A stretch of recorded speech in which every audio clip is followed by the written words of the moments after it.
Yo guys, welcome back to another reaction. Today we're going to be reacting to Room for One More FNAF Theories, How Midnight Motorist Solves the Vengeful Spirit. Yeah. And this is made by Andre, the host of Afton Family Minecraft Roleplay, and his friend. I forgot exactly what his name is. But yeah, let's not waste any time. Make sure to go check out the original channel. Link in the link to the channel will be in the description down below. And show that channel some love. And let's get straight into the reaction. Have you begun to realize where you are yet? And who I am? Or are you still so delirious and confused that you think you're a night guard? Right. His name is Jeremy, I'm pretty sure. Jeremy. You'll understand. And even if you don't, it doesn't matter to me either way. With the release of the game 5 Laps at Freddy's, we got this oddly familiar car called Midnight Motor. This was important because its spring body antenna seemingly confirmed that William Afton was a driver in the Midnight Motorist minigame. I haven't been able to play. I haven't been able to play Midnight. I've not played Midnight Motorist. I have not played 5 Laps at Freddy's yet because it is not out on console, unfortunately. And if you guys don't know, I only play on console because I am more familiar with the controller. I am only familiar with the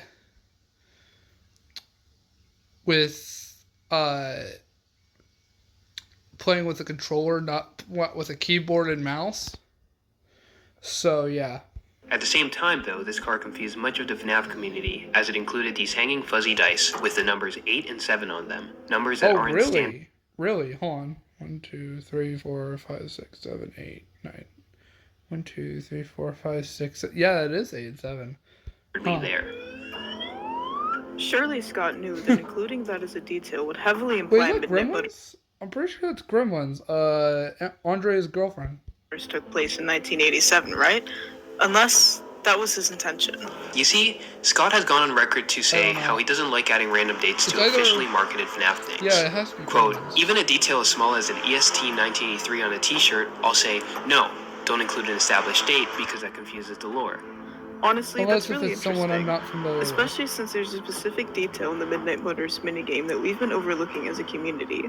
The car's speed is capped at 200 miles per hour. Oh hey, look at that. The first manufactured car that reached 200 miles per hour was created in 1987. Yup. We even saw another hint of this back in Security Breach. There's a gasoline pump in that game that reads Octane 87, and it happens to be beside some blocks resembling a purple car. My name is Andre. And my name is Jeremy. And today, we're going to tell you this is Jeremy. Okay. how we solved Midnight Motorist, actually. So let's start by clarifying something. Even though Midnight Motorist happens in 1987, Charlie still has to die in 1983. We know this because of the puppet memory plush that's found from typing the year on a keypad in Help Wanted 2.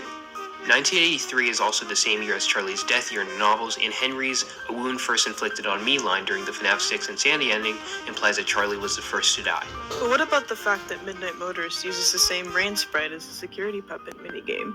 Doesn't that prove it happened in 1983? Not necessarily. Why would Scott make a new rain sprite in the same game just to differentiate what day it was raining?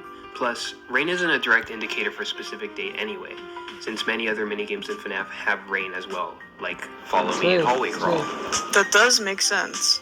As a community, FNAF fans have never been able to form a solid order of events around Midnight Motorist, and we think that's because our fundamental building blocks have all been wrong. It was never supposed to be the night of Charlie's death. It was supposed to take place in 1987, later the night of the DCI. The description for the Midnight Motorist in 5 Laps at Freddy's coincidentally supports this by saying, talk about a killer ride. This smooth cruiser is the perfect choice for anyone wanting to flee a crime scene or win a race. Wouldn't Midnight Motorist happening in 1987 also make it so every Lore Keeper ending minigame shows a different incident? Security Puppet shows Charlie's death in 1983, Freddy Maze shows the MCI in 1985, and Midnight Motorist shows the DCI in 1987. We all know Midnight Motorist happens at midnight, hence the name. But the nighttime setting of the minigame matches the shift of FNAF 2's night guards, as William was the one who had the night shift before Jeremy took on the role. You're only the second guard to work at that location. The first guy finished his week but complained about By the way, link to Jeremy's channel will also be in the description down below if you guys want to check that out. Yeah. So, hey, look at you, right? And when we get it all sorted out, we may move you to the day shift. The position just became available. A user by the name of Spring Bonnie 87, fitting, right? Found out that all the bodies and saved them were explicitly hidden from the camera's view. This implies that William not only deleted the camera footage of him killing the kids, but specifically hid the bodies as well, so that their date of origin couldn't immediately be traced back to the previous security guard, or him. Not long after murdering the DCI children, William makes his way to Junior's, which we believe is supposed to be the bar that Fredbear's was made into, as shown by this quote from the Silver Eyes. There was a slightly elevated stage at the end of the room, and Charlie realized as she looked around that the place had probably once been a dance hall. The long desk by the entrance that her parents had used for a cash register had probably been a bar. She went over to it and saw that she was right.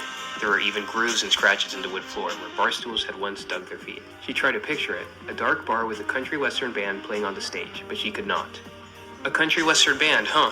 That sounds familiar. Mediocre melodies? Looking at the graphic novel version of The Silver Eyes, you're able to notice that the Fredbear's building looks like the Midnight Motorist sprite for Juniors, and if we compare the FNAF 4 minigame map with the map of Midnight Motorist, they align perfectly. Now, we know many people tend to mention these minigames aren't one-to-one, but FNAF minigames have previously been known to be simplified. One of the worst perpetrators of this is Foxy Go Go Go, which simplifies the Private's Cove area and the safe room into just 2 rooms. If you still need more proof that Juniors is the repurposed Fredbear's, the bar has a new addition in 5 Laps of Freddy's, these 2 big red doors on the establishment's right side. Where have we seen these doors? In FNAF 4, where they have been the entrance to Fredbear's. The 3D model of Juniors shows that the back wall has no window, which is something we see in FNAF 4 as well, as Fredbear's. Scott included those details on Juniors because Midnight Motorist didn't happen in 1983, but 1987, when Fredbear's was no longer around. Additionally, this acts as further proof that Midnight Motorist takes place much longer after Charlie's death, which we know happens at Fredbear's.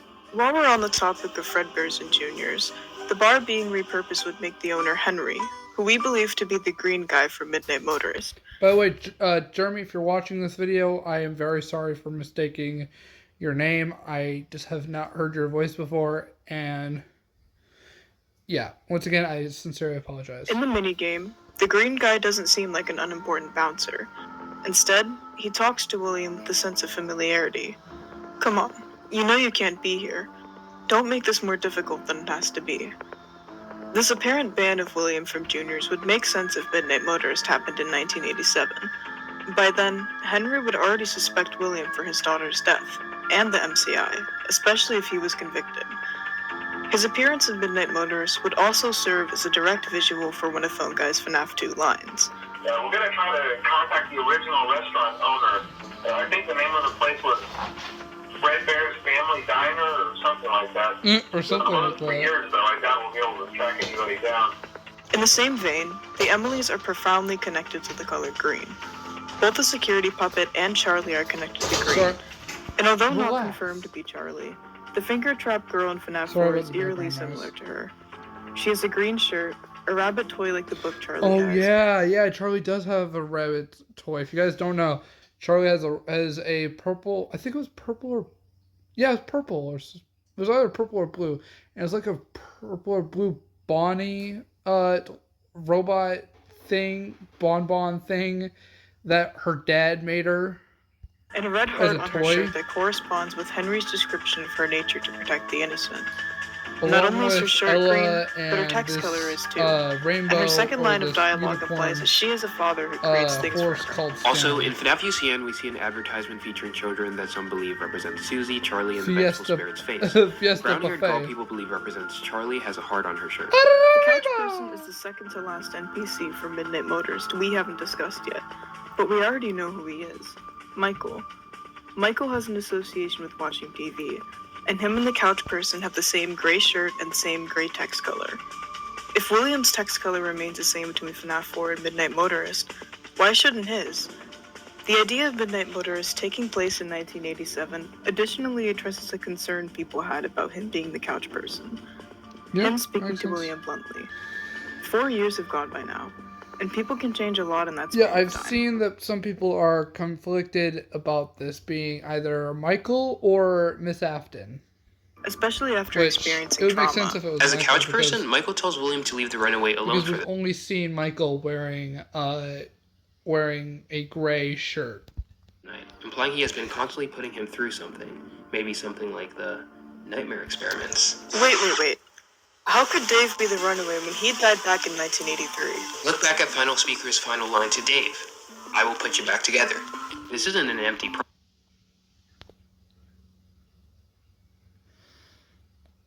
I don't like... Okay, this might be weird to say. I don't like how people are calling the crying child David. I just don't like it. His name, to me, his name has always been Evan, and to me, so far, it always will be Evan. That's what I think in my head, anyway. Later in the FNAF World teaser images, we get this follow-up line. He put the pieces back together. We already know that William was experimenting and it's weird because Dave was a name that inside the books, William Afton used as a cover-up name, basically, to cover up his identity, basically. It's basically a fake name that William made up. Inside the books, anyway, because he doesn't have a son in the books. He doesn't have any kids in the books. So, yeah. His experiments based on two things. The first was a connection MatPat made. The presence of these humanoid heads in the Sea Bear bunker. These heads suggest that William was trying to figure out how to create humanoid robots or maybe bring characters back to life. Yeah, I saw that about MatPat, that he came up with the idea that in the early series, or the middle of the series, William, before his death, he was trying to figure out how to make passable human animatronics, and that these heads were the key to him almost creating that. This is the one with green eyes, Michael has blue eyes, and Dave has the closed eyes. The second thing that shows us William... Dave does not have closed eyes. I'm pretty sure that's Ballora, who's supposed to represent Miss Afton, which is not inside of the top. Okay, Clara, which is not inside of the picture anymore, because I'm pretty sure she found out about William's wrongdoing and tried to divorce him. Experimenting is the book Dittophobia. In that book, it's stated that the FNAF 4 nightmares are fear experiments, which we know Dave had to have been put through. The IV bag and flowers that can rarely appear beside the FNAF 4 bed connect the bite victim to the nightmares, as does the FNAF Encyclopedia, where it features a picture of Dave with either Nightmare or Nightmare Fredbear behind him. Although we know the encyclopedia can be an inaccurate source, that seems to apply mainly to the text rather than the images, since Henry's design for the book is shown again within the Into the Pit game. Dave being put through fear experiments makes sense, especially if you consider the reason why. William is trying to make his son whole again. Dave is William's experiment. We can even directly connect this to Midnight Motors because, like we mentioned earlier, Hallway Crawl has rain happening during the same time as the Nightmare experiments, with the exit of this minigame being the FNAF 4 bedroom as empty, which is the case because Dave ran off. There's a certain Halloween-themed DLC from the games that has some valuable information for us as well. Keep in mind that this DLC pack is nothing more than a festive holiday-themed add-on, which has absolutely no hidden intent or purpose. So, have fun. Yeah, right. Yeah, that seems suspicious. The Curse of Dreadbro DLC is so obviously about the fight victim that it's almost crushing. Not only is the title and name of the subsequent character a pun on the name Fredbear, but the entire game is riddled with other references to the bite. There's a birthday cake, some of the snacks include Bite Late Night and Eat and Cry, and many of the mini-games are even direct references to FNAF 4. The mini-game that we're looking for specifically, though, is the Dreadbear Hold on. minigame, Sorry about that, guys. in which the player is made to reassemble Dreadbear like Frankenstein. Welcome back to Research and Development. Oh my. Sorry, guys. I just had to let my mom's dog out of his kennel so that he would stop making noises. Today, we are using science to pervert the mysteries of life and reanimate the inanimate. The phrasing here is key. We're reanimating something, or bringing something back to life. And we're doing that by calibrating Dreadbear's brain, which just so happens to be the organ that Dave is so closely associated with. Yeah? This whole connection we've made is even referenced in the Ultimate Guide when it says, certain fans have drawn a connection between FNAF 4's I Will Put You Back Together and a theming around Dreadbear. The idea of taking something inanimate, something dead, and giving it new life through an animatronic rang more than a few bells for theorists. We've seen some definite mad scientist moments from William Afton, particularly in the fourth closet, but whether this is just an interesting idea or a spooky tale that could be dropping a hint remains to be seen. The reference to the fourth closet is very intriguing because a major plot twist of that book is that Charlie, the main character that we've been following throughout the trilogy, is actually a robot and was kidnapped and killed by William as a young child. Yep, she was. If you guys haven't read The Fourth Closet yet, spoilers. There is a robot. There's like a robot, like Circus Baby can basically morph her body into a passable human. With, I'm pretty sure it was pins on her body, which allow her to look more thinner, kind of like Eleanor from To Be Beautiful, but just look a little bit different from Eleanor. And then she uses a sound illusion disc to make people see Charlie instead of a giant clown robotic human woman. And Charlie in that book is basically a recreation of the original Charlie who died by William Afton and is now a teenage robot. Henry that was killed by Henry and built four robot versions. Well, yeah, it was killed by William Afton and then built, and then this robot was built by Henry. The other robot was built by Henry, but Afton raised the adult version, and and Henry's sister raised the teenage version of Charlie. Of her that represent different stages of her life. These different robots were kept inside of the titular four closets. It's very likely that a similar thing is happening with Dave, especially since this is exactly what we see in FNAF 4, with four closets in the plush trap hallway. Sister Location's breaker room map even shows that there's four entities inside of these closets, which don't belong to any animatronics that we know of. It is also not our only essential book evidence. Didophobia is a story from the 8th edition of Tales of the Pizzaplex, and there's another relevant book in this edition that's called B72. By, At first glance, Ritos and B72 stuff, merely but I acts as a haven't continuation of the actually story read it. B7 from the second edition of Tales of the Pizzaplex. In B7, a kid named Billy became so obsessed with being an animatronic that he acted like one, treated himself like one, and eventually underwent surgeries to become akin to one. However, when you look closely at B7 too, Billy's narrative becomes so much more than that. His story acts as a near-perfect parallel to Dave's. Billy's favorite show as a child was Freddy and Friends, and Dave can watch Fredbear and Friends in FNAF 4. Billy's grandmother owns a grandfather clock, and there's a grandfather clock in the Afton house. Billy's outfits are also predominantly black and gray. His eyes are a pure black from a previous surgery. Oh. He had medical care from an incident he had when he was 3 years old. Oh, okay. Quote, he saw the floor of his home, and he remembered lying on it, crying. B72 literally begins with Billy awakening from a coma a crushing incident put him into, and Dave was in a coma after the bite. And from another quote in the book, "You're a big deal," he said. "Everyone's talking about you." Billy frowned. Peter walked over and dropped into the brown chair.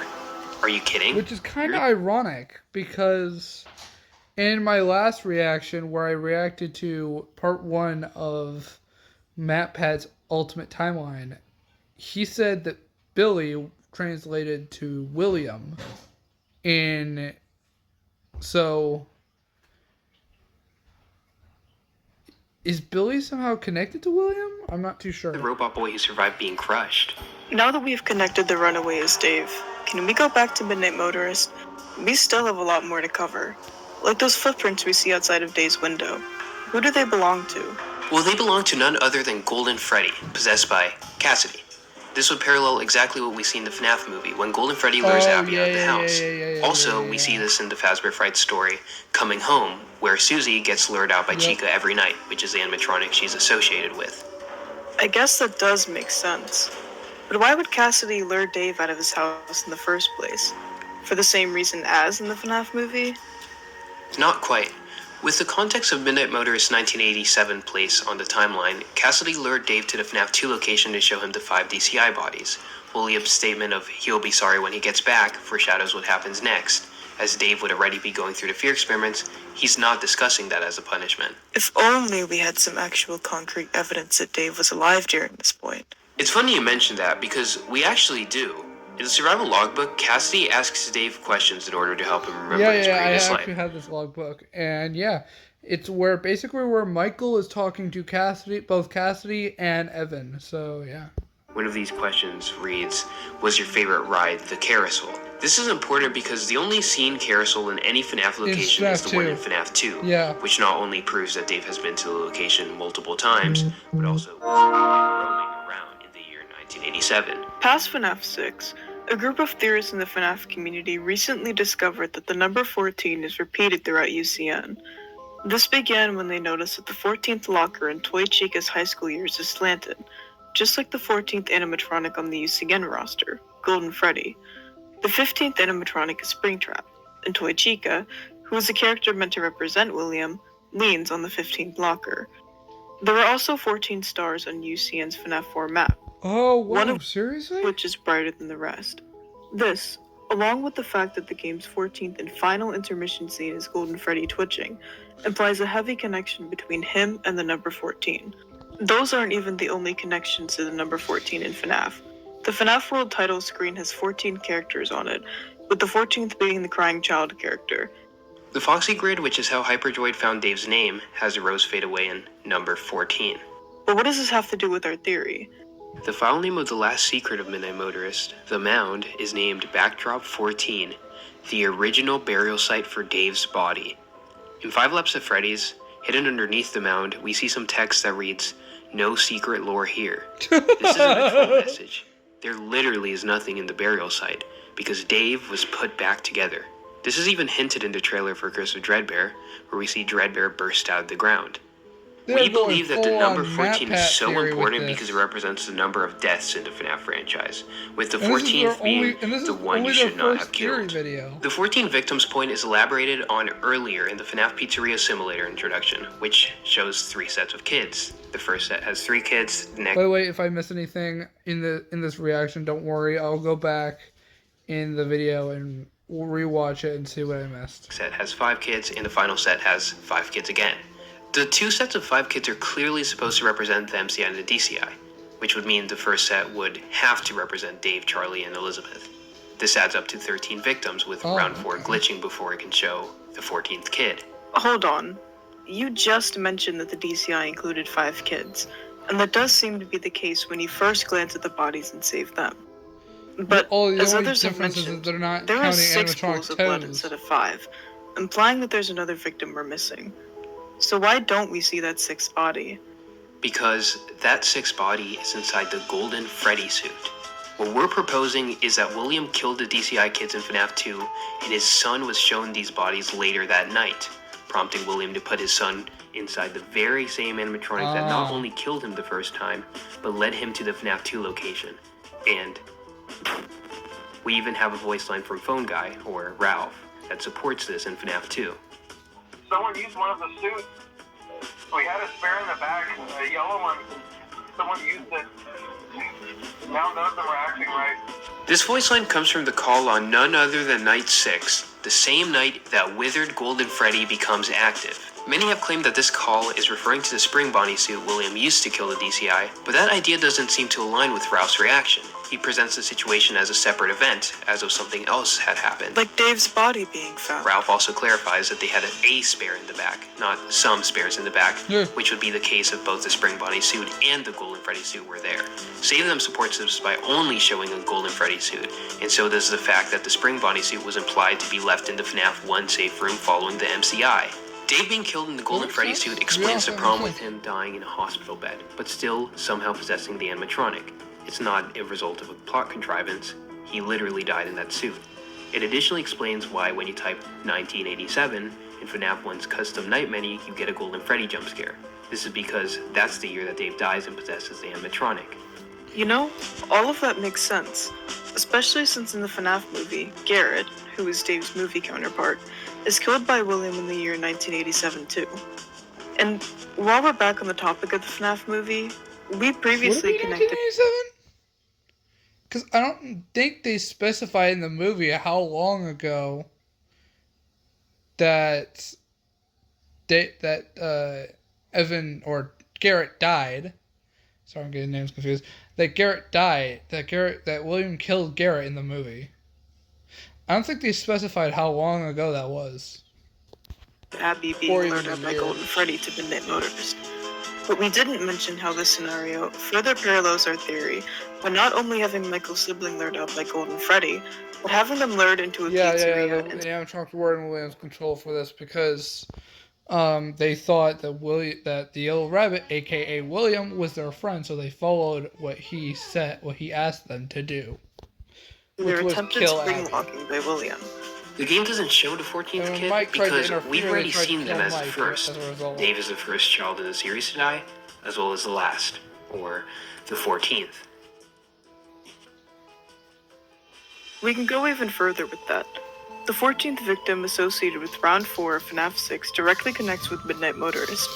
The entrance to the secret part of the minigame is at none other than Lab 4. Something important to note is that Golden Freddy isn't actually in the UCN roster. It's Withered Golden Freddy, the exact suit that Dave was killed in. Also, when you attempt to death coin him, you're not just given a jump scare. You're given specifically a Fredbear jump scare, an animatronic only associated with Dave. That's right. Midnight Motorist is the backstory of the 14th victim, Dave, William's own son that he killed. The one he shouldn't have killed. As a small side note, something interesting we noticed is that Dave's Happiest Day cake has 3 candles. This implies he's 3, and it's supported by the fact that his toys are stated to be for children 3 and up in the logbook. Additionally, Tyler Stanton from The Cliffs, a narrative parallel to Dave since his father purchases a plush Freddy toy to watch over him, is turning 3 like Dave would on his birthday. Chris of Dreadbear, on the other hand, implies that Dave is 7 by showing his cake as having 7 candles. From Didophobia, Rory is supposed to be a parallel to whoever goes through the fear experiments and begins them when he is 7. Our theory explains this because he would have died in 1983 when he was 3, and then put back together and die in 1987 when he would have been 7. You can even argue that this cake implies that Dave died the second time on his birthday, setting Midnight Motorist as the 4th anniversary for the bite, which would add further context of why specifically Michael tells William to leave him alone for the night, and that he's had a rough day. Of course he has. It's the anniversary of when he would have gone and bit. It would also make William an even worse person by killing his kid on his birthday, and would further explain Dave's connection to birthday parties and give him an extra reason to be so vengeful.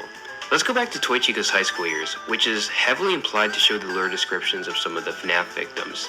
The last kid that she lures is widely agreed upon to be that of the one you should not have killed, because he's the last one we see and is represented as Pig Patch, who's a mediocre melody. And as we know, the vengeful spirit talks through the mediocre melodies. And as you'll see in a second, Pig Patch's description perfectly matches what happened the night Dave was killed. I don't think Pig Patch is possessed at all, isn't he? Before we play this, keep in mind that Toy Chica's high school years is supposed to be a metaphor, using terms like high school and home as stand-ins for other places like the Freddy's location. I mean, Twisted Wolf, who is supposed to represent Susie, because the Toy Chica luring him with his dead dog is said to be... Yeah, I'm guessing that's Twisted Wolf, because it looks almost like him inside, but almost like not monstrosity form. Lured into her home. All of the first 4 victims are actually lured into her home, which is implied to be at Freddy's, William's home. On the other hand, the puppet, who is most likely supposed to represent Charlie, is lured at his home, which, since it represents Charlie, would be Fredbear's, since that's Henry's home. Pig Patch, on the other hand, is lured at an ambiguous place. Cue the tape. Look at that snout. Looks aren't everything. He'll be mine by the end of the day. I just know it.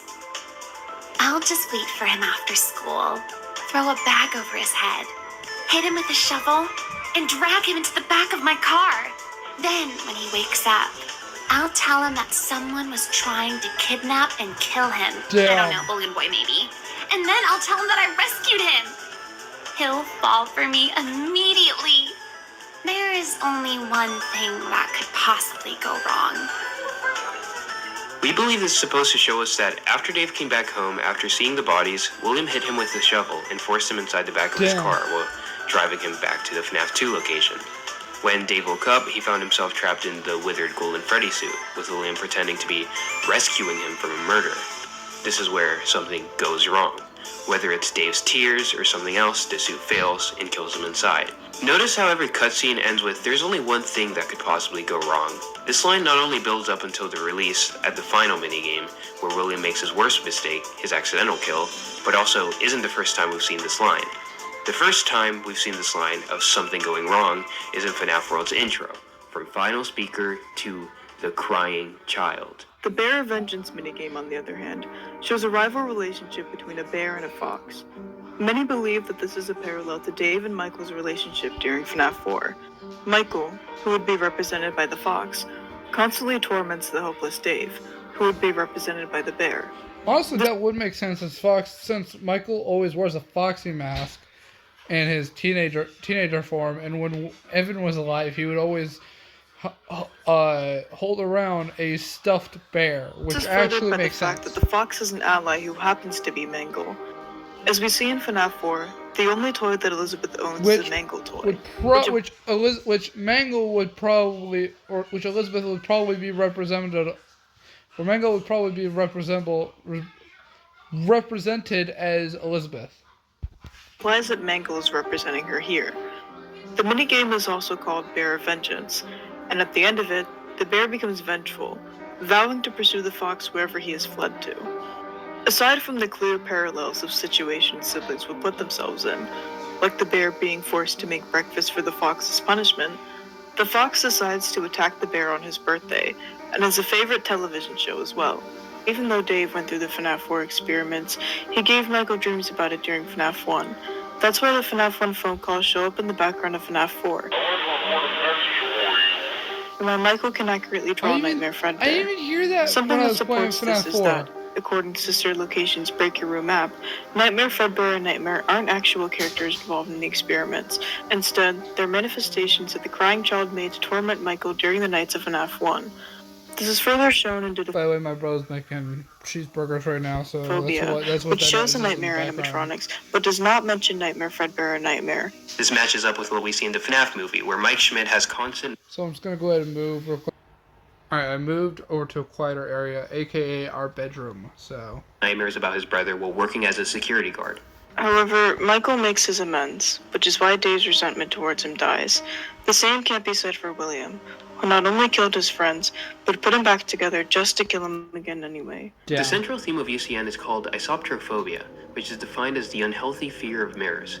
When this game first came out, we assumed that this meant William's actions being reflected back to him. But now that we've successfully solved the crying child's name, we know this isn't true anymore. In Hyperdroid's video, the name Dave was found by reflecting EVAD with the mirror in the survival logbook, while Cassidy was found using a word search. The logbook also had constant references to reflection and reflecting. Recall isopterophobia, the fear of mirrors.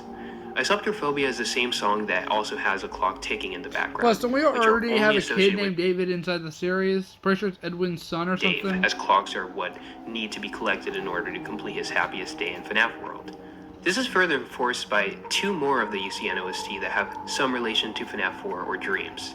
Sleep No More and Where Dreams Die. The OST, in the same way that so many lines in UCN are from the nightmares recalling the experiments, also suggests Dave Toyshank. We even have lines that directly respond to William's lines as the Fredbear plush. We know who our friends are, and you are not one of them. Yeah. That's not the end of Nightmare Fredbear's lines, though, and we believe this one is more important. Let me put you back together, then take you apart all over again. That line is most significant because what Nightmare Fredbear says is precisely what William does. He puts Dave back together just to take him apart all over again. Another line we want to point out is one of the vengeful spirit lines said by Nedbear, where he states, "This is how it feels, and you get to experience it over and over and over again. Hold on, what'd they say? Forever." Hold on, what'd they say? Where he states, "This is how it feels." Hold on. Dave back together just to take him apart all over again. Another line we want to point out is one of the vengeful spirit lines said by Nedbear, where he states, "This is how it feels, and you get to experience it over and over and over again. Forever. I will never let you leave." Nedbear's line wouldn't make sense if it referred to death, because that is something William is clearly... So, is he talking to Michael? Because inside of every single FNAF game so far, I'm pretty sure we played as Michael in almost every single one of those. I'm pretty sure the only... Yeah, I'm pretty sure in all of the games, actually, we played as Michael. The only part I don't think we played as Michael as is FNAF 4. The only reason why I think that's because it's number one, it's an RPG game, and number two, I've never played it, so I don't know. But in FNAF 1, we play as Michael. In FNAF 2, at some point, we play as Michael. Originally, we play as, I'm pretty sure it was Jeremy Fitzgerald. But we eventually play as Michael, and then, FNAF 3, it's Michael's trying to burn the place down, trying to kill his father with the for all. But that doesn't work, so, in FNAF's sister location, it, we play as Michael, I'm guessing because of the the name Mike on the hand unit. And instead of Pizzeria Simulator, I'm pretty sure we play as Michael because the only two people left alive would be Michael and Henry at this point. And Henry is the one giving us these tapes, has to be the one giving us these tapes in the game.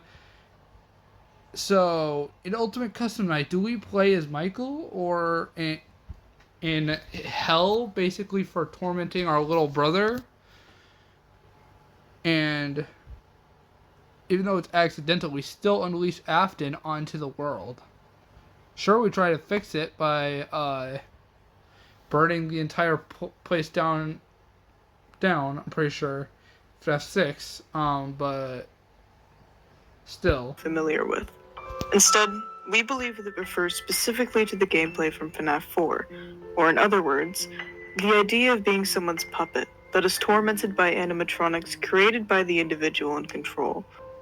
We've already talked about how the girl with the finger trap was Charlie, but another character from FNAF 4 with a lot of discussion around them is a toy collector girl, the girl with a red bow, blonde hair, blue eyes, and a pink shirt, that, coupled with her appearance and her collection of toys that go along with the Mango and Elizabeth's bedroom, because, let's see, Michael, he is responsible for killing his little brother, so that's murder.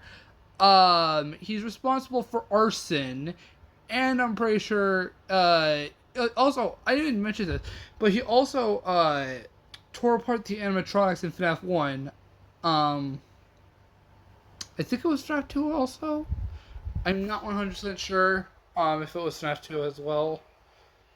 And arson in FNAF 3. And FNAF 4 doesn't really count. Well, no, FNAF 4. FNAF 4 is where he kills his little brother. And sister location. Would you count as breaking and entering? I don't really know. Because, would you count that? I don't know. And, yeah. To suggest that's her. However, her appearance also happens to match Susie's appearance. Even her pose matches Susie, since she shares Withered Chica's exact pose. We believe that the reason the Fredbear plush looks at Susie is to foreshadow her death, and this actually doesn't contradict our theory of the finger trap girl being Charlie. It's left ambiguous whether Plush Bear is staring at her or not, since there's a car blocking his pupils from being seen. Susie being the toy collector girl in FNAF 4 would additionally make her line in UCN make sense. I have seen him, the one you shouldn't have killed. Its inclusion, and the fact that it's specifically emphasized, shows that it's unique to Susie, who would have seen Dave alive if she were the toy collector girl. Susie's line also means that every mention of the one you should not have killed is deeply related to FNAF 4. In the Bear of Vengeance minigame, Mangle represents Elizabeth and a Mangle toy in her room. Susie met Dave in FNAF 4, and the final two mentions are Nightmare Freddy and Jacko Chica, whose connections to FNAF 4 are the most obvious. Dave being the vengeful spirit also gives us an explanation for this photo of Cassidy from Security Breach with her in the FNAF 4 bed. It's trying to tell us that she doesn't take Dave's place. What is that referring to? Everything. We've constantly been forcing Cassidy into Dave's role of the one you shouldn't have killed, putting her in scenarios where she's never been, when that's never been the case. And we can even get more proof. Cassidy isn't implied to be vengeful. If anything, it's implied she's the opposite. In the Fazbear Fright story, The New Kid, a kid named Kelsey is the titular new kid at school, which a character named Devin gets jealous of and accidentally kills in the Golden Freddy suit. Later, when he goes back to check on the body, he sees a body with black curly hair rather than Kelsey's blonde hair, and then is killed by it. A few days later, Kelsey shows up at school meeting new kids, completely unharmed. This story implies that Cassidy is Kelsey with the black curly hair, but why does she go as a boy? Because the Golden Freddy suit is a boy. It's stated by Devin that Kelsey oddly looks like the suit with his blonde hair. When you take the previous into account, it becomes more apparent. The blonde hair represents the golden part of Golden Freddy. The blue eyes represent the blue eyes that Golden Freddy would originally have, and the male gender represents that Golden Freddy is a male animatronic. This form that Cassidy takes is literally a human version of Golden Freddy. Anyways, the reason why this is important is that Kelsey's views on justice are heavily exemplified, and it goes completely against the views of the vengeful spirit. I didn't even think about that. He is very against the idea of payback and revenge, and only sees justice as a way of balancing the scales, in a way that the bad doesn't outweigh the good. If anything, it seems by going with Cassidy's implied personality that Cassidy in the FNAF movie is represented by Abby, while Dave is represented by Garrett. It's also interesting that Abby is the only character in the FNAF movie with overalls, which could have been picked to pay homage to Cassidy's fanon design. This means that the vengeful spirit kid is supposed to be a stand-in, most likely to not spoil the surprise behind the identity of the UCN controller, which is something we've even seen in the novels, since Michael Brooks is the Golden Freddy kid there. On the topic of the FNAF movie, Scott has expressly made the identity of the one you should not have killed a boy in that universe, and others, including the Silver Eyes and the original Frights. Yeah, which is why inside one of my YouTube shorts, I predicted that Cassidy was a boy, but I was mistaken, but I retracted that statement because I recently found out that the name Cassidy is a gender neutral name, which means it can be tailored to either male or female genders. But I know it is more towards female, but it's still tailored to either male or female genders. Let's also look at the face of the one you shouldn't have killed. His haircut matches Dave's exact haircut, and the original photo is of Scott Cawthon's kid, who has brown hair, just like Dave. For some reason, a lot of people in the FNAF community commonly argue that the vengeful spirit's face doesn't matter, and proceed to cite a post Scott made. Along these same lines, keep in mind that I do tend to use pictures of me and my family in the games, just because they are so readily available. My little boy Jason is the face of the one you should not have killed in UCN. The interpretation of this meaning that the face is unimportant is a complete misinterpretation, and ignores the context of the entire post. The post was only about whether Scott Cawthon himself was actually canon to the games, because of the rogue indie developer mentioned in Help Wanted, followed by a picture of Scott's face. Attributing this same context to the UCN example he mentioned just states that Jason Cawthon is not literally the one you should have killed. That's how it's supposed to be interpreted, rather than that the face should be ignored and has no relevance on the lore. From a narrative perspective, FNAF UCN acts as a direct parallel to the experiments Dave was put through during the events of FNAF 4. This makes the last game to happen chronologically a parallel to the first game happening chronologically, the prologue and epilogue to the main story. Do you want to know what else acts as the perfect parallel? If Dave is the one you should not have killed, then he would be the spirit that caused William's spring-locking and death, the same way that William spring-locked and caused the death of him. This is supported by the encyclopedia showing a picture of the crying child as a ghost, whose appearance matches the ghost children's sprites in both Follow Me and Happiest Day. Dave would be from the same group of kids. Let's go back to the point of Dave causing William's spring locking for a second. That's it. That's why it's raining in Midnight Motorist, to parallel Follow Me. You see, in Follow Me, it's raining hard, and some of the rain seeps through the roof, causing William's spring locking. This is the exact same thing that happened to Dave. The rain caused his spring locking. They're exact parallels. We even get more context on Dave's involvement in William's spring locking in one of the Candy Cadet stories. Now I will tell you a story about a little boy. He had a red snake that he kept in a metal cage, whose hunger could not be satisfied. One day, the boy found 5 baby kittens outside his house. He brought them inside and kept them in a shoebox. He knew that the snake might kill them, but could not bring himself to get rid of the snake. He knew that if he chose one kitten to feed to the snake, it might be satisfied, but he could not choose. So, he went to bed, leaving the cage open. The snake went to the shoebox, chose a kitten at random, and ate it. After 5 nights had gone by, the boy was full of regret, and cut snake open. He pieced the remains together, and put the kitten back into the shoebox. Okay, so Cassidy and the MCI end up in the Funtime animatronics, eventually becoming Molten Freddy Sorry, I thought someone was calling me. and FNAF 6. So, what happened to Dave? For some reason, Scott chose Lefty, an animatronic meant to house a puppet, to be a bear. And not just a bear animatronic, but as Dual Process Theory mentioned, a bear animatronic with a golden eye. Lefty even has a black and gray color scheme, exactly like the Crying Child, and has these metallic rods that all the Rockstars and Fredbear has. What's more, in the back alley photo of Lefty, the animatronics pose is identical to Golden Freddy's in all previous iterations of the games. We can even get deeper. Have you seen this poster before? This poster is thought to represent the Afton family. Many people tend to focus on the fact that Michael was shown to be William's puppet, which is supported by the fact he's implied to look similar to him. There's also William and Vanessa's relationship in the FNAF movie, being an assumed parallel to William and Mike's relationship in the games. We think there's something more than that in this poster, though. Dave isn't represented as a crying child or anything that would symbolize sadness.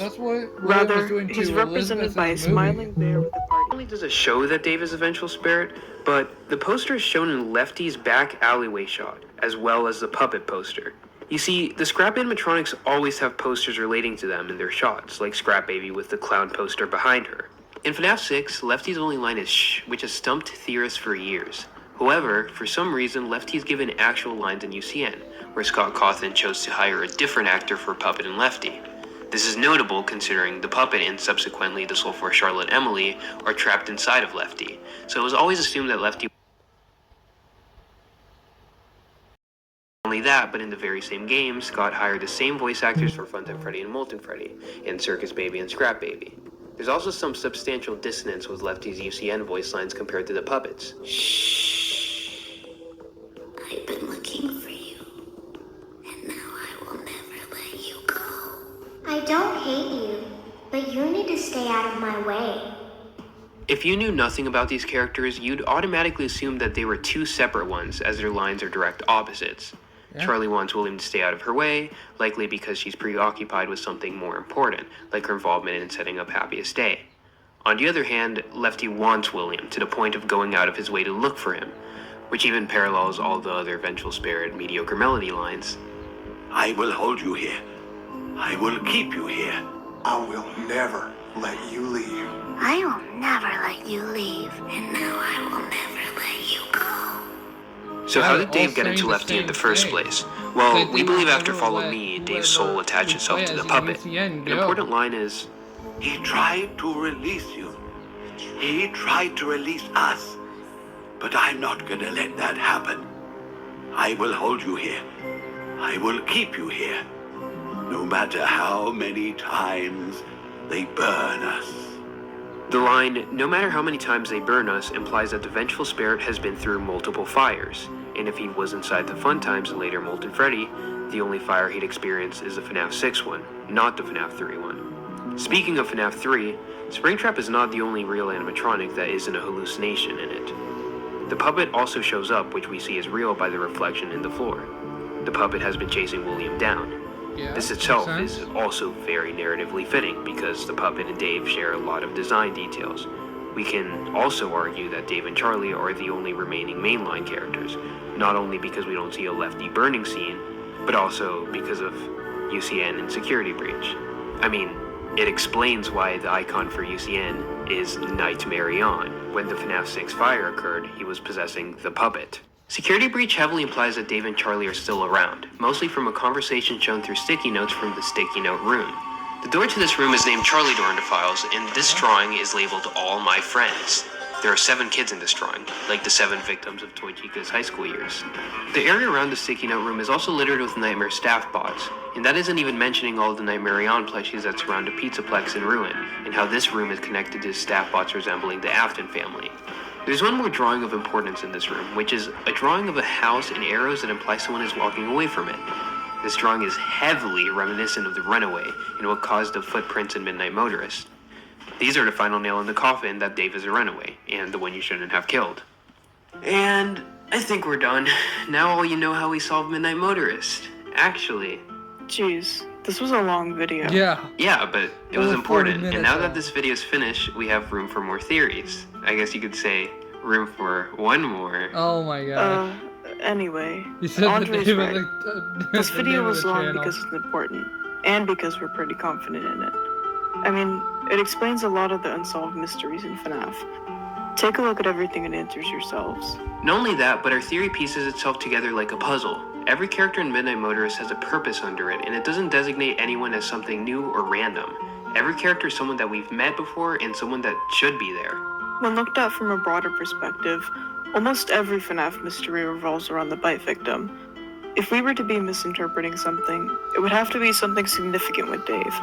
Our theory explains every weird Golden Freddy dynamic and association, like his association with the year 1987 and the number 14, but it also explains every minigame in FNAF 6.